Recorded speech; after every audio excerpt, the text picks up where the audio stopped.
Ramaya Ramabhadraya Ramachandraya Vedase Raghunathaya Nathaya Sitaya Pataye Namaha. Sundara account, chapter number 32, Maruti's Doubts. The recitation begins now. A further look at the object hid among the branches of the Simshipar tree convinced her that it was clad in white and tawny of limbs, even as hundreds of chained lightnings, with eyes of the color of molten gold, even as the branches of the blown ashoka flowers. At first, she but glanced at him carelessly, but a more careful scrutiny filled her heart with fear and trembling, lest the object that brought her words of comfort and hope might be an illusion. And her wonder grew apace. Is it possible that monkeys could ever have this terrible form and this blinding splendor? Never.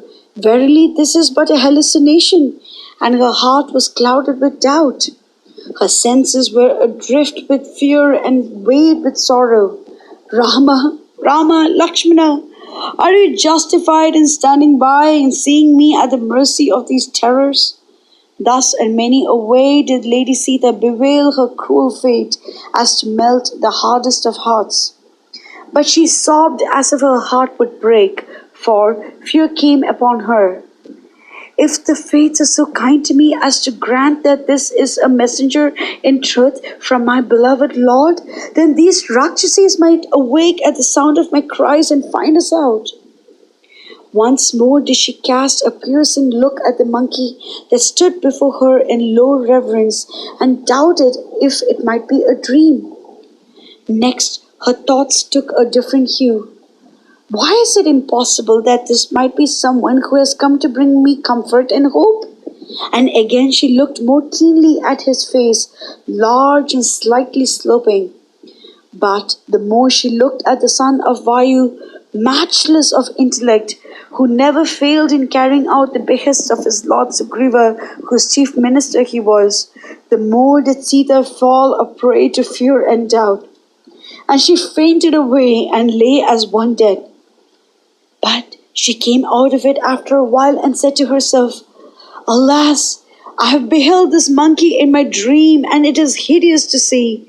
The signs of portents tell us that it bodes ruin to our kith and kin if we behold a monkey in our dreams. Oh, may the great powers grant that it is all well with my father Janaka and with Rama and Lakshmana. May all good go with them. Nay, this is no dream, for dream comes to one whose eyes are closed in sleep, and sleep comes to one whose heart is light and happy and free from care. What have I to do with happiness and peace, who is in the cruel grasp of grief and sorrow? Peace to me, torn from the arms of my Rama, whose face puts the moon in her fold to shame. Well, it is thus. My heart is ever filled with the thoughts of my beloved. My lips ever frame his name, and hence it is quite natural that I should hear those words. It is quite in the order of things that my eyes behold shapes related thereto. All my thoughts are centered in Raghunatha. My love for him consumes me quite. Waking or dreaming, he is my only thought. Hence, they are ever present to my senses and seem all real. So I take it that this is not true. This is but a creation of my own brain.